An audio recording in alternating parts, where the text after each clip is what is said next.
월요일입니다. 사연관의 더블 체크로 문을 열어보겠습니다. 교보증권 스마트 영업부 사연관 차장님과 함께합니다. 어서 오세요. 네, 안녕하세요. 네, 저희가 더블 체크를 네. 월수를 하고 있는데 그러게요. 월요일을 2주 동안 연달아 맞아요. 빠졌더니 굉장히 오랜만에 뵙는 유난히 것 같아요. 오랜만에 뵙는 네. 것 같습니다. 먼저 저희 시장에 대한 이야기부터 해볼 텐데요. 네. 뉴욕 증시가 정말 이 CPI 충격을 너무나 잘 견뎠는데 그러니까요. 왜 또 이 기대 인플레이션 때문에 빠지는지 이 네. 하루 만에 정말 일일 천하를 기록하고 맞아요. 급락했습니다. 어떻게 네. 보셨나요?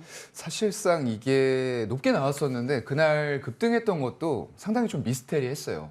뭐 결과에 대해서는 쇼커버가 들어왔다. 뭐 이런 얘기들 많았었는데 정확한 원인은 사실 알 수가 없었다라고 보면 될 것 같고요. 그 다음날 이제 기대 인플레이션이라는 거는 계속 물가가 올라가다 보니까 사람들이 물가가 계속적으로 올라갈 것이다라고 지속적으로 생각을 하는 부분들이에요. 그렇다 보니까 미국에서 시간당 임금 상승률은 계속 올라가고 있습니다. 그래서 물가에 맞춰서 올라가고 있지만 이걸 내가 저축하거나 아니면 지금은 위험자산에 투자를 할 수도 없는 상황이에요. 그렇다 보니까 이 내가 가지고 있는 지금의 100달러가 내년이 되면은 한 80 몇 달러가 될 것 같단 말이죠. 실제적인 가치가. 그렇다 보니까 이걸 지금 당장 소비를 하겠다라는 표출을 하면서 개인 소비 지출이 여전히 꺾이지 않는 그런 형태를 보여주고 있는 거고요. 그래서 결국은 기대 인플레이션이 어느 정도 꺾여야지만 사람들이 소비를 하지 않고 이게 잡혀야만 결국에는 연준이 금리를 더 이상 올리지 않을 것이다. 라는 그런 사이클이 될 것 같은데요. 그래서 지금 다우하고 나스닥이 60월선에 걸쳐 있는데 이게 만약에 붕괴된다라고 했을 때에는 반등의 비중을 좀 축소하는 그런 전략을 추천해 드리고요. 지수로 보면 28,600대, 1,300대 정도가 됩니다. 각각이요. 다우와 나스닥이. 그래서 코스피, 코스닥도 여전히 120월선 회복이 요원한 상황이고요. 금요일 날 급반등을 해줬지만 오늘 또 한 주를 걱정해야 되는 이런 시기로 들어온 것 같습니다. 네, 이번 한 주도 정말 쉽지 않을 것 같은데요. 그 속에서 저희가 어떤 종목들 좀 더 주목해보면 좋을지 리포트 통해서 확인해 보겠습니다. 네, 이번 주를 시작할 첫 번째 주간 베스트 리포트입니다. 한국투자증권에서 펄어비스에 대해서 아직은 너무 이르다라고 얘기를 했어요. 보수적인 관점인 것 같은데 게임주는 참 정말 오랜만에 다루는 것 같기도 하고요. 네. 펄어비스 어떻게 보시는지요? 일단은 의견 일치를 드릴 수밖에 없는 네. 그런 상황이 될 것 같아요. 일단 내용 말씀해 주신 걸 보면은 글로벌 모바일 게임 시장 성장 자체가 둔화세에 있다. 이거는 팩트입니다. 거기다가 검은 사막 시리즈 매출이 계속적으로 감소하고 있어요. 이런 것들이 한번 캐시카우 역할을 해줘서 예전에 제가 펄어비스 말씀드릴 때 컴투스와 많이 비교를 합니다. 컴투스도 글로벌 빅히트 게임이죠. 서머너즈워를 출시한 이후에 아직까지도 순위가 50위권 내에서 매출 순위가 들어가면서 캐시카우를 일으켜주고는 있어요. 근데 문제는 그 다음 빅히트작이 없다 보니까 결국에는 실적이 추세적으로 감소할 수밖에 없는 이런 상황에 놓여져 있는 거죠. 펄어비스 같은 경우에도 마찬가지 상황이라고 보이고요. 온라인 게임이 70%로 가장 큰 비중을 차지합니다. 거기다 모바일 게임은 22%, 콘솔 요즘에 좀 대두가 되고 있는 화두인데 이쪽은 6%가량밖에 안 돼요. 그렇다 보니까 아직도 온라인 쪽에 너무 많은 비중이 조금 치우쳐 있다라는 부분들이 리스크 요인이 될 것 같고요. 그래서 3분기 실적도 컨센서스를 하회할 전망입니다. 영업 손실이 2분기 연속으로 지속이 될 것 같아요. 2분기에도 영업이익 적자가 한 24억 정도에서 40억 사이로 추정을 하고 있고요. 신작 출시가 부재되어 있는 상황이기 때문에 지금 검은 사막 온라인 매출이 계속적으로 감소한다라고 했을 때는 마땅히 모멘텀이 현재로서는 없는 그런 안타까운 상황인 것 같고요.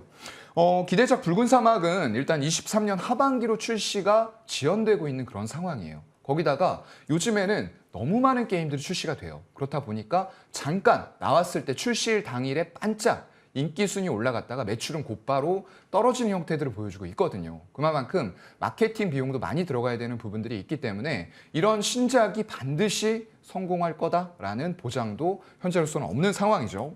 그래서 흥행 여부는 좀 체크할 필요가 있다고 보이고요. 다만 좀 긍정적인 부분은 최근에 화두가 되고 있는 콘솔 게임, 그중에서도 인기 장르인 오픈월드 액션 어드벤처에 속한다라는 부분들 조금 기대를 걸어볼 만하겠다라는 관점으로 말씀을 드리고 싶습니다.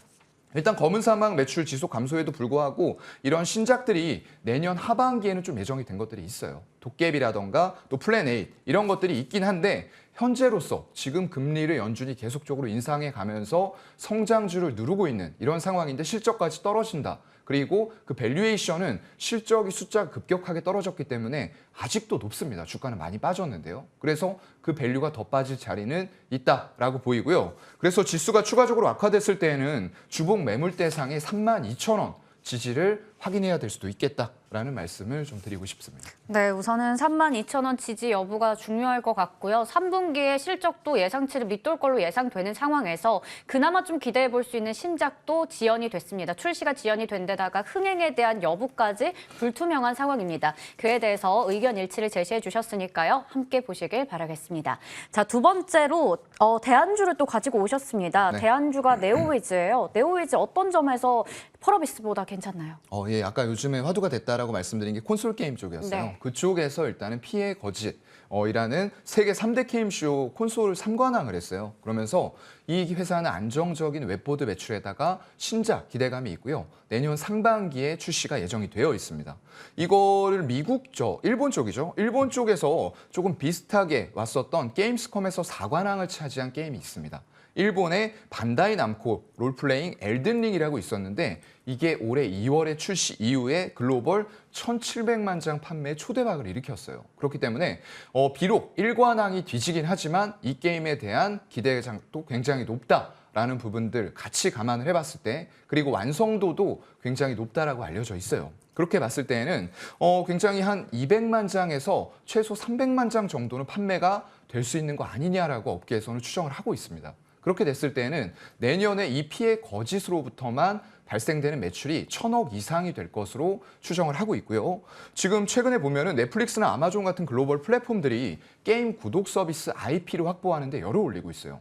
이런 부분들도 상당히 우호적인 부분이 될 것 같고요. 특히나 게임이 모바일 그리고 MMORPG 이런 쪽에만 치중이 돼 있었던 우리나라에서 콘솔 게임을 열어가는 새로운 좀 지평을 열어줄 것 같다라는 부분들도 기대를 가져가 볼 수가 있을 것 같습니다. 네, 네오위즈를 대안주로 제시를 해주셨는데요. 상대적으로 펄어비스보다 주가 차트 흐름을 보더라도 네. 조정이 좀 덜 나왔다라는 생각도 들고요. 피해 거짓에 대한 기대감도 있고 또 넷플릭스와 고양이와 스프라는 모바일 게임 퍼블리싱 계약도 체결했다라는 소식도 얼마 전에 전해지기도 했습니다. 함께 보시길 바라겠고요. 저희 두 번째 리포트 하나증권에서 세아제강에 대해서 리포트가 나왔습니다. 2023년 예상 PER 2.1배라고 얘기하면서 매수 의견 유지했고요. 목표 주가 25만 원으로 제시를 했는데요. 3분기 실적은 좀 태풍 피해 때문에 타격이 있었지만 4분기에는 괜찮을 거다라는 건데 어떻게 맞아요. 보시나요? 근데 이제 PR이 싼 건 맞습니다. 문제는 이렇게 싼 종목들이 너무나도 많아졌다는 거죠. 그래서 말씀해 주신 대로 3분기에는 실적이 매출액은 영업이익이 각각 전년 동기 대비해서 매출은 15% 감소, 그리고 영업이익은 한 55%가 증가할 것으로 전망이 되고 있어요. 그런데 이게 보면은 관광 쪽이 좀 내수 쪽에서는 많이 부진했습니다. 이게 3분기에 가격 인하가 있었고요. 그럼으로써 전분기 대비했을 때 스프레드가 축소되는 이런 모습들이 나타났습니다. 9월부터는 이런 내수 수익성 만회를 위해서 내수 관광 가격을 인상을 하겠다라고 계속 밝혀오면서 협상을 하고 있는 것 같은데요. 이건 결국에는 좀 결과를 체크를 해봐야 될 필요가 있다라고 보이고요. 일단 성공했을 때는 4분기 실적으로 반영이 될 수가 있을 것 같습니다. 거기다가 수출 쪽이 굉장히 좋았어요. 미국 쪽에서 에너지 관련된 인프라들을 많이 구축을 해나가다 보니까 이런 관관, 에너지 운송용, 정유관 이런 쪽들이 상당히 좋은 모습들을 보이면서 거기다가 환율까지 상승하는 수혜를 입었죠. 그래서 스프레드가 급격하게 확대가 되고 실적이 좋아지는 이런 모습들이 나왔던 것 같습니다. 영업이익률도 하반기 전체적으로 봤을 때 20%를 상회할 정도로 가격도 잘 인상이 되고 있고 판관비도 통제가 되고 있다라고 보이는 부분입니다. 일단은 포항 공장의 태풍 침수 피해가 생산 차질로 곧 이어졌어요. 그렇다 보니까 이런 부분들은 전체 관광 판매량이 전분기 대비해서 한 8에서 9% 정도 감소될 것으로 전망이 되고 있는 그런 상황이고요. 일단은 4분기에는 태풍 피해를 벗어나서 가동률이 어느 정도 상승이 될 것으로 보입니다. 그렇게 됐을 때 전체 관광 판매량은 전분기 대비해서 한 20% 이상 증가된 수치를 보여줄 것으로 기대가 되고 있고요. 일단 에너지 다변화로 인한 기회 요인은 계속 지속이 될 것 같아요. 내년에도 미국에서 원유 생산량 자체가 연간으로 봤을 때 최대가 될 것 같아요. 그만큼 이런 에너지용 관광 수요는 꾸준하게 호조가 지속이 될 가능성이 있다라고 보이지만 일단 초기에 투자를 집행했던 것보다는 임팩트가 좀 떨어질 수가 있다라는 부분들도 우리가 체크를 해봐야 될 것 같고요. 최근에 일단은 미국 상무부 쪽에서 멕시코, 아르헨티나, 러시아 이런 쪽의 유정관에 대해서 높은 반덤핑 관세를 최종적으로 부과하는 결정들이 또 내려졌습니다. 그래서 올해는 사실상 전년 대비 2배 수준의 영업이익의 폭증이 있을 것 같아요. 그런 부분들이 결국에는 최근에 주가 상승 흐름으로 이어져 왔던 것 같고요. 그렇다 보니까 12만 원에서 21만 원까지 좀 급등하는 추세가 나왔습니다.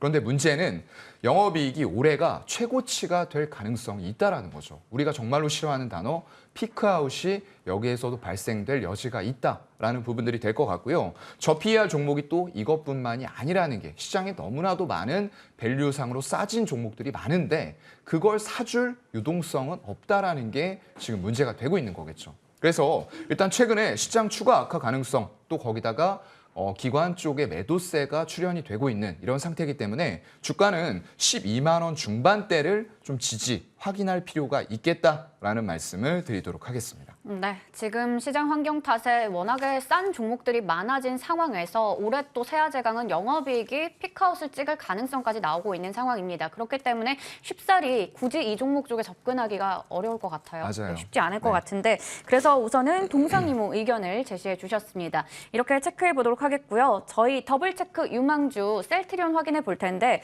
7월에도 한창 좀 바닥자리에 있을 때 얘기해 네. 주셨고 8월에도 얘기해 주셨고요. 저희 시간에 한 3차례 정도 언급을 맞아요. 해주셨던 것 네. 같아요. 그런데 수익을 잘 내고 나서 또 시장 환경 탓에 쭉 내려오는 모습이 나왔거든요. 그래서 그동안에 이 가격 전략의 변동이 있었는지 어떻게 보시는지 궁금해요.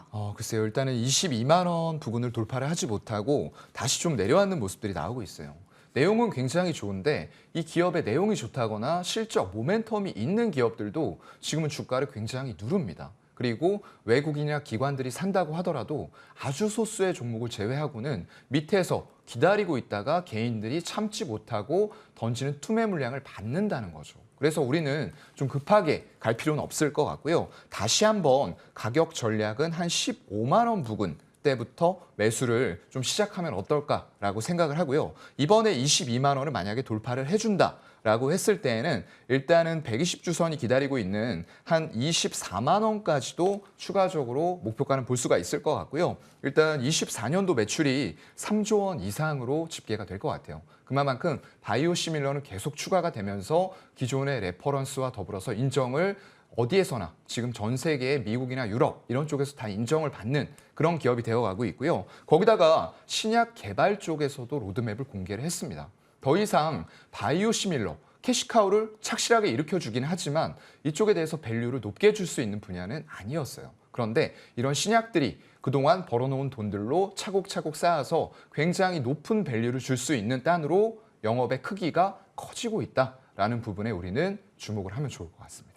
네, 하반기 그래도 기대 모멘텀들이 있는 만큼 지금 자리에서 좀 더 눌렸을 때 한 15만 원 선에서 매수를 해보자 얘기 주셨고요. 22만 원 선 돌파 여부에 따라서 목표 주가는 24만 원까지 설정해 주셨습니다. 참고해 보시길 바라겠고요. 저희 MTN 유튜브 채팅창에도 말티님께서 사연관 차장님 찐팬이라고 하시는데요. 저희 더블체크는 매주 월요일과 수요일에 계속되니까요. 함께해 주시길 바라겠습니다. 오늘도 교보증권 스마트 영업부 사연관 차장님과 함께했습니다. 고맙습니다. 네, 고맙습니다.